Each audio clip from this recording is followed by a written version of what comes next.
Olá, queridos alunos, como vocês estão? Espero que todos estejam bem. Meu nome é Natiele Bedin, eu sou a tutora de vocês da disciplina de Antropologia. É um prazer conhecê-los assim pessoalmente, né?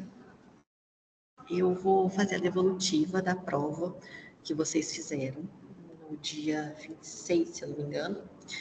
Vou passar as questões, fazer uns breves comentários sobre as questões. Qualquer dúvida que vocês tiverem, vocês podem mandar uma mensagem no chat que eu respondo, tá bom? Vou compartilhar minha tela, só um minutinho. Bom, a questão, né, as questões da prova são padronizadas. Então, a prova ela tem 3 questões discursivas e 6 questões objetivas. Entendendo isso, vamos começar pelas de múltipla escolha. A questão de número 1 trouxe o conceito base de uma frase do autor Kilt, de 1999, que consta na página 177.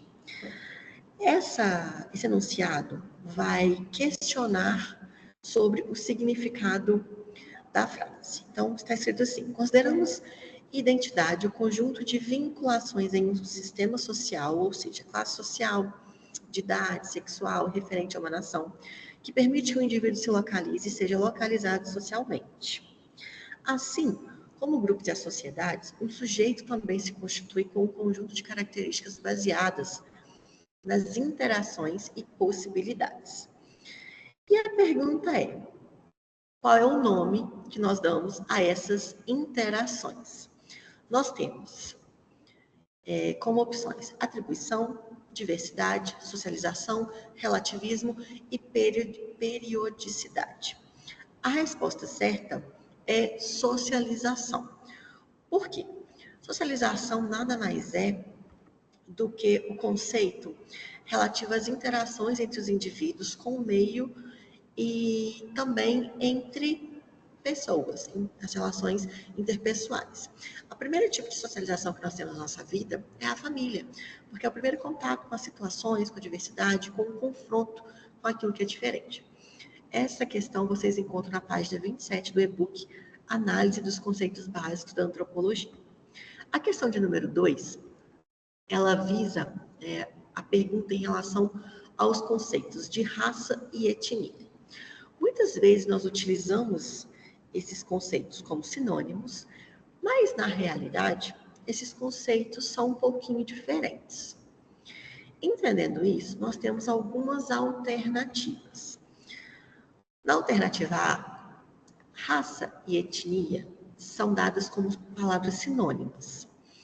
E elas se referem às práticas culturais, tradições, costumes e rituais de um determinado grupo.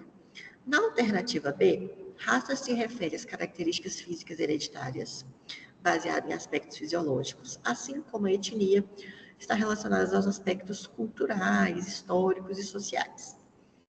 Na alternativa C, raça e etnia também são dados como sinônimos e afirma que elas são utilizadas de forma intercambiáveis, ou seja, ambas estão associadas e se descrevem pelas características culturais, históricas, sociais e físicas, sendo elas hereditárias ou não, compartilhadas por um grupo. Na alternativa D, raça é dado como um conceito histórico que não tem relevância para a análise social. E a etnia, por sua vez, é dado como um termo recente, amplo, que vai descrever apenas os grupos sociais culturais. Na alternativa E, raça é dada como um conceito sociocultural, que vai descrever as práticas sociais, os costumes, os hábitos, e a etnia refere-se à característica biológica herdada. Nós temos como alternativa correta a alternativa B, que afirma que raça são aqueles aspectos físicos mesmo, hereditários, baseados em aspectos biológicos, como cor da pele, traços individuais, característicos. E nós temos a etnia como aspectos culturais, históricos, sociais, que são referentes a um grupo ou a uma sociedade específica, tá bom? Então, por exemplo, são exemplos de raça. Negros, pessoas pardas, amarelas, indígenas, e são exemplos de etnia, pessoas hispânicas, americanas, europeias, ok? Então, essa é a diferença. Nós temos, na questão de número 3, o significado de alteridade. E aí vem um enunciado perguntando, né, fazendo uma breve caracterização sobre o aspecto filosófico, sociológico e antropológico da alteridade. E vocês tinham que marcar, então, qual o melhor conceito de definição do significado desta palavra.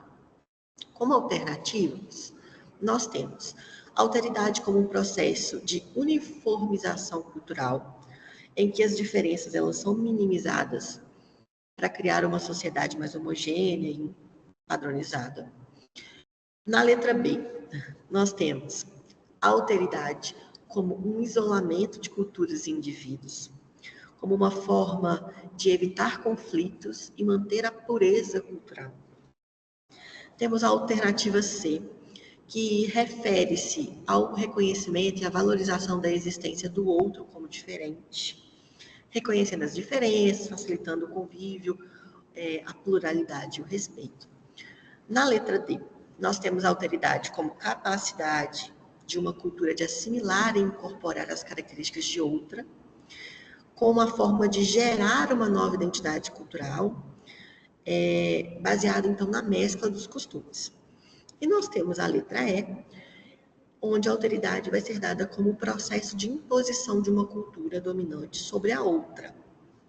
Bem, nós já sabemos que a imposição de uma cultura sobre a outra não é, né? Isso não é dado. Se a gente fala de um aspecto cultural, a gente nunca vai ter imposição de algo sobre outro algo. Nós não podemos também afirmar que é uma uniformização. Essa uniformização não diz respeito ao conceito de cultura. A ideia da cultura é que, de fato, haja essa pluralidade, baseada, então, sempre no respeito e na equidade. Nós também não podemos afirmar que há um isolamento da cultura. Quando a gente fala em isolamento e pureza cultural, a gente está discriminando tudo que é diferente. Não faz sentido. Da mesma forma que a gente não pode falar que a capacidade de assimilação de uma cultura vai dar pela incorporação das características de outra. Não. A verdade é que alteridade significa, como afirma na alternativa C, o reconhecimento e a valorização do outro, da diversidade, das diferenças, do que é divergente mesmo. E, além desse reconhecimento, entendendo que há uma pluralidade e que todas essas diferenças têm que ser respeitadas. A pergunta de número 4 vai buscar, a partir das assertivas, conceituar os tipos de antropologia: antropologia cultural, física ou biológica e social. A primeira assertiva fala que a antropologia cultural é o que se concentra na análise das práticas, crenças e valores da sociedade contemporânea.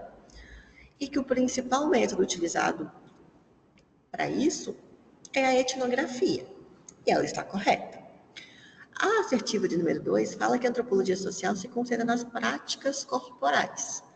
Por si só, a gente sabe que isso está errado, porque o que se baseia nas práticas corporais, a antropologia física. A antropologia física, por sua vez, investiga a evolução humana, como diz na assertiva 3, ou seja, ela está correta. Vai ser baseada nessa diversidade biológica, buscando utilizar a osteologia, a paleopatologia, que são áreas da antropologia física. Nós temos também a antropologia cultural, que apesar da dissertiva, na afirmativa de número 4, dizer que ela investiga a estrutura social, a gente sabe que isso não é verdade. A antropologia cultural, ela vai buscar analisar o quê? A cultura.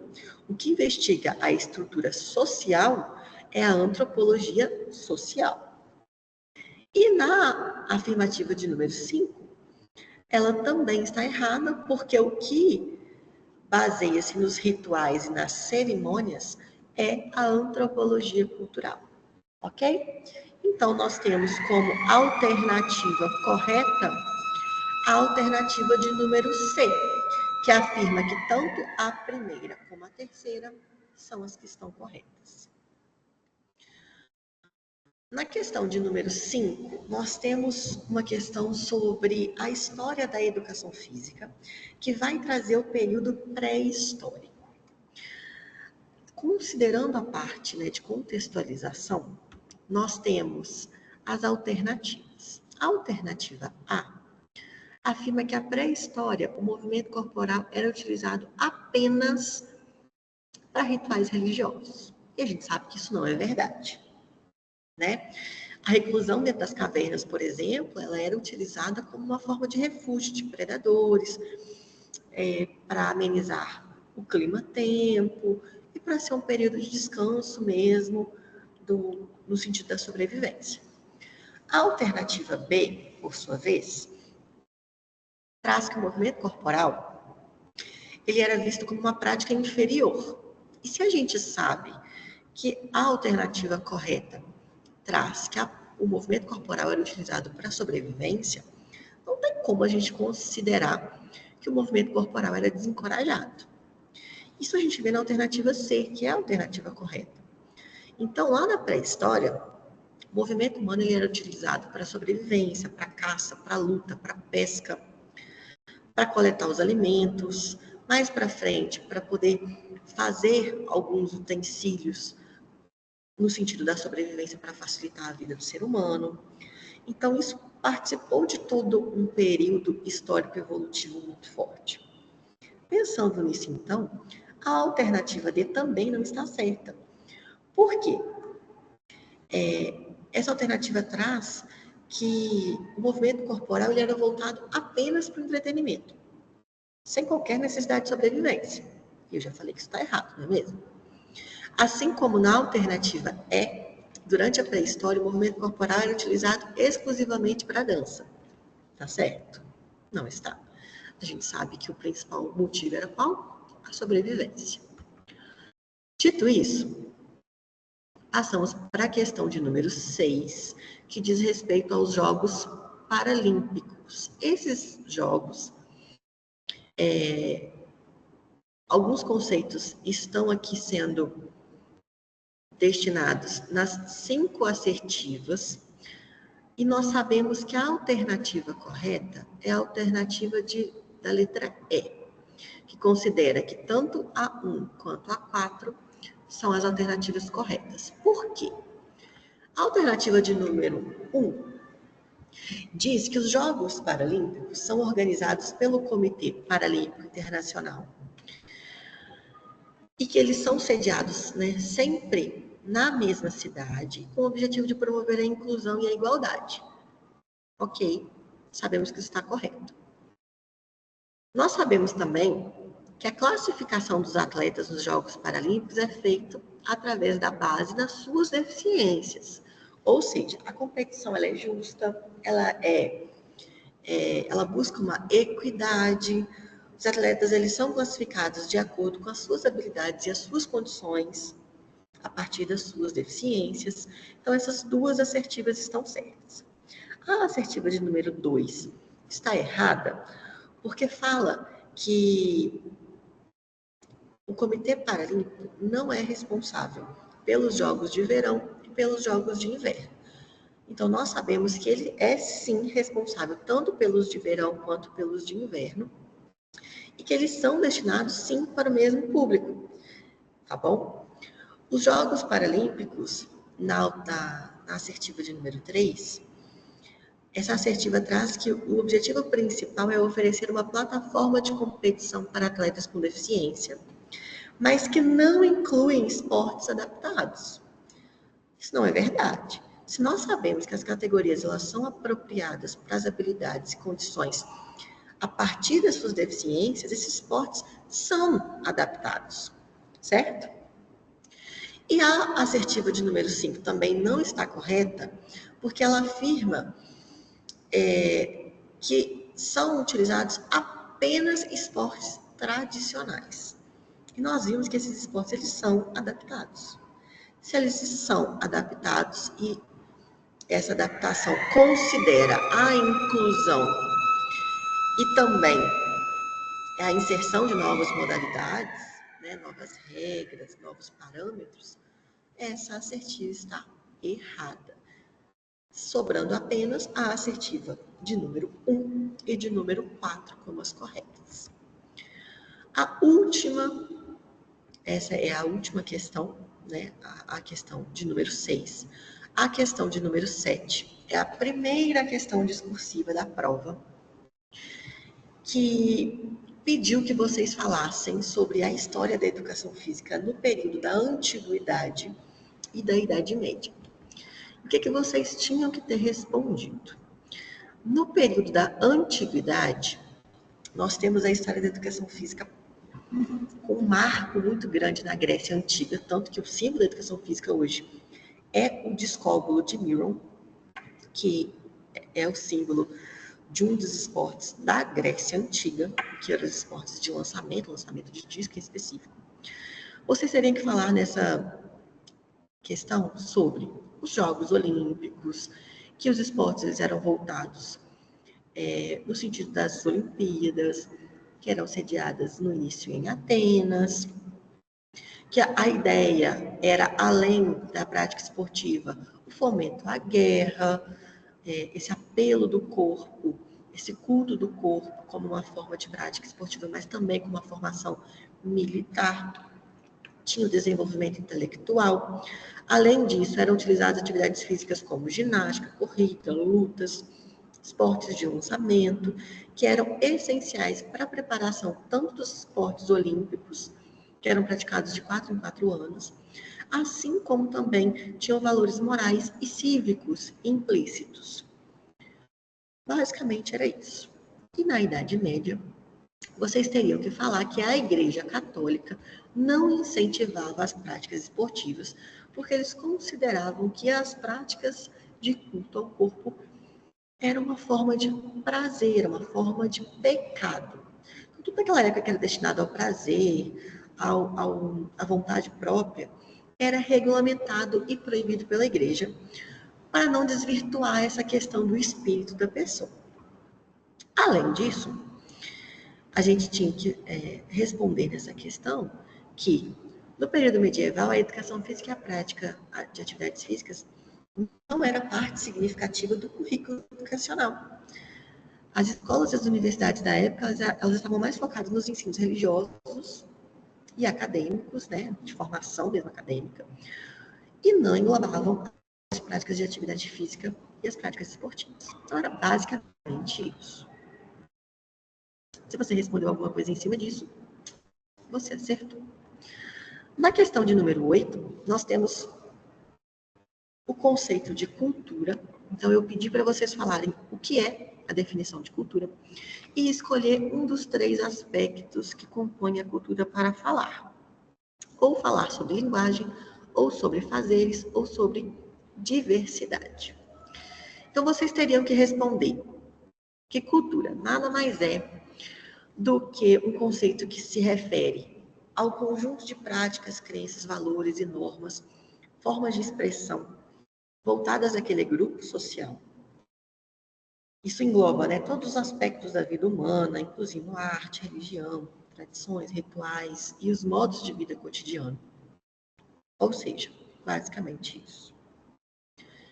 E teriam que conceituar também um dos 3. Então, ao falar de linguagem, vocês teriam que falar que a linguagem desempenha um papel crucial na formação e na transmissão da cultura, sendo essa expressão dos valores, das crenças, dos conhecimentos, a partir da comunicação verbal ou não verbal. Ao falar de fazeres e práticas culturais, vocês teriam que pensar nos fazeres como rituais, festividades, costumes, comportamentos cotidianos, tudo aquilo que diz respeito aos valores e às tradições de um grupo específico.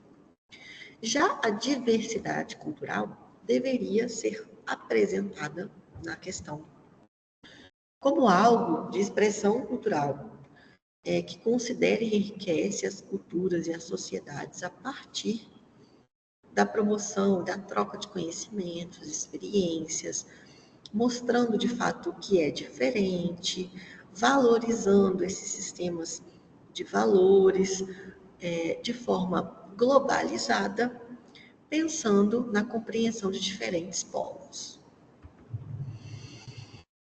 E a questão de número 9, a última questão da prova, falaria, questionaria sobre o Comitê Olímpico, o COI, que aqui vocês teriam que responder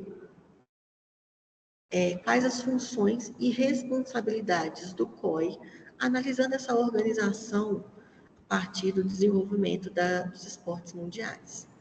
Então, vocês teriam que citar essas 4 funções e responsabilidades: a organização dos Jogos Olímpicos, a gestão de questões éticas, a inclusão de novas modalidades e o apoio ao desenvolvimento esportivo. Ou seja, a organização dos esportes olímpicos, qual é responsável pelas funções primárias, que envolve tanto a organização quanto a supervisão dos jogos. Gestão de questões éticas, qual é responsável por garantir a integridade do movimento olímpico. É aquilo que inclui, as competições de forma justa e limpa. A inclusão de novas modalidades, ou seja, ele é responsável por incluir e excluir esportes nos Jogos Olímpicos. É uma decisão dele de considerar essa popularidade global. E o 4º aspecto, que é o apoio ao desenvolvimento esportivo. Ou seja, esse desenvolvimento esportivo, ele é dado a nível global, a nível mundial, e é o que garante os recursos e os financiamentos em todos os países a partir do desenvolvimento esportivo, com o fomento à infraestrutura e também ao apelo, ao marketing, à divulgação e visibilidade das Olimpíadas. Basicamente isso. Era sobre isso que diz respeito à nossa prova. Uma prova com muitos tópicos, as 2 unidades são bem amplas, mas são fáceis de serem entendidas. Então, espero que vocês tenham conseguido fazer a prova da melhor forma possível. Repito, qualquer dúvida, eu estou à disposição, pode me procurar lá no chat. E regularmente, às quintas-feiras, às 8h50, eu estarei lá para tirar as dúvidas de vocês. Um abraço e até a próxima.